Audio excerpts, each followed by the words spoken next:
Welcome to The Explainer. Today, we're diving into the amazing world of virtual engineering. We're going to see how engineers can actually make invisible forces visible, the ones acting on massive structures, and how they test everything before a single piece of steel is ever put in place. All right, so to really understand this whole idea of a digital crystal ball, we have to start with a pretty fundamental question. This is something that affects the safety of pretty much everything we build and use. Seriously, think about it. When you're talking about these massive structures where thousands of lives are on the line every single day, you just can't guess. You can't hope it works. There has to be a way to know for sure, right? Well, the answer, it turns out, is in the digital world. Instead of building tons of expensive, super time-consuming physical prototypes, engineers now build and test these things rigorously, entirely inside a computer.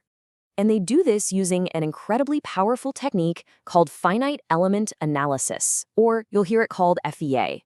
The core idea? It's actually pretty simple, but totally revolutionary.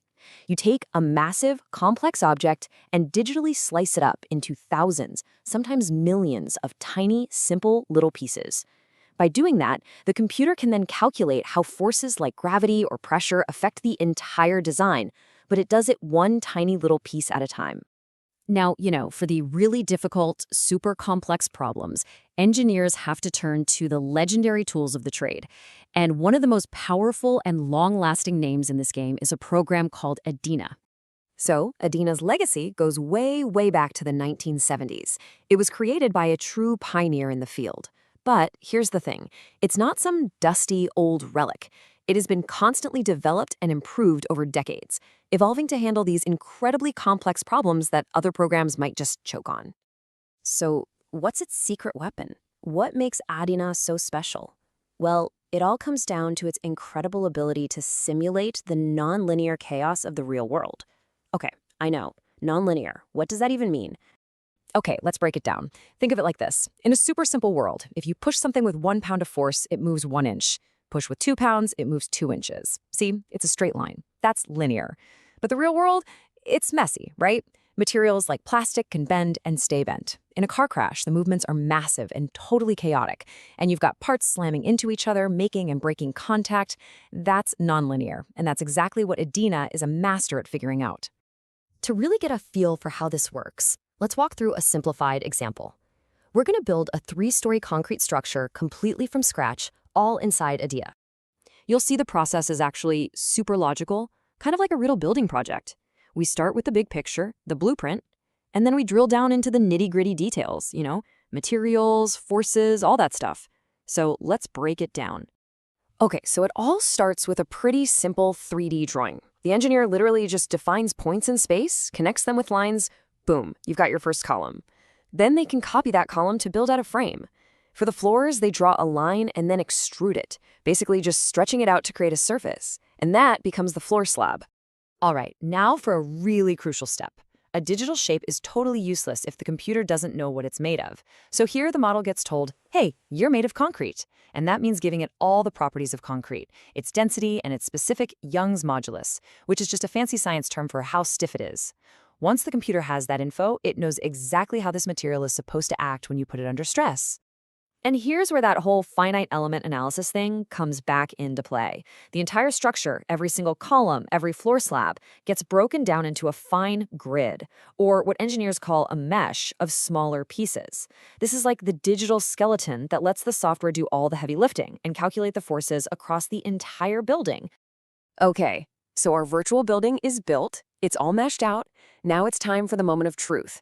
We're about to apply the forces and see exactly how this thing holds up under what could be decades of stress. And this is where the real magic happens. The simulation starts applying forces to our digital model. First, there's the constant pull of the building's own weight. Then it adds the pressure from everything that's going to be inside, all the furniture, people, equipment, on every single floor. So once the analysis is done, the software spits out this huge amount of data. We're talking stress, deformation, all kinds of forces. But honestly, the most powerful part isn't just a bunch of numbers on a spreadsheet. It's being able to see the results. What the software does is translate all that complex data into a simple color map. It literally makes those invisible forces visible. So imagine a floor slab sagging a little bit under its own weight. The simulation instantly shows you, maybe in red, where the material is being pulled apart, so that's tension. And in blue, it shows where it's being squeezed together, that's compression. This gives engineers a super fast, intuitive way to see all the stress points. And this is just a brilliant way to show how the building actually deforms. Now, in real life, the movement might be totally microscopic. You'd never see it.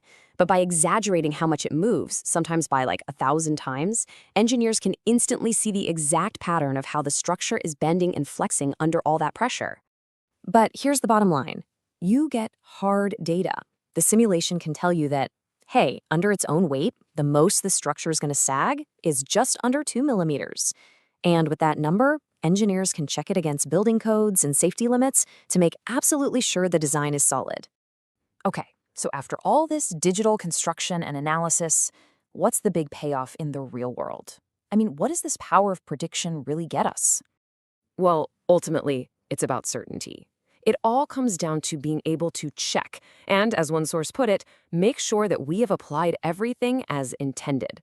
This isn't just about catching mistakes. It's about having the confidence to build taller, lighter, and way more complex structures than ever before because you've already proven they're safe in the digital world. And, this same basic idea isn't just for skyscrapers. It's used everywhere. To analyze the stress on an airplane wing, to check the integrity of a car frame in a crash, even to see how a biomedical implant will perform inside the human body. It's what keeps so many things we rely on every single day safe. This ability to see the unseen, it's constantly pushing the boundaries of what's possible in engineering. And it kind of leaves us with a really fascinating question, right? As these tools get even more powerful, what other invisible forces that shape our world will we soon be able to see, understand, and maybe even control?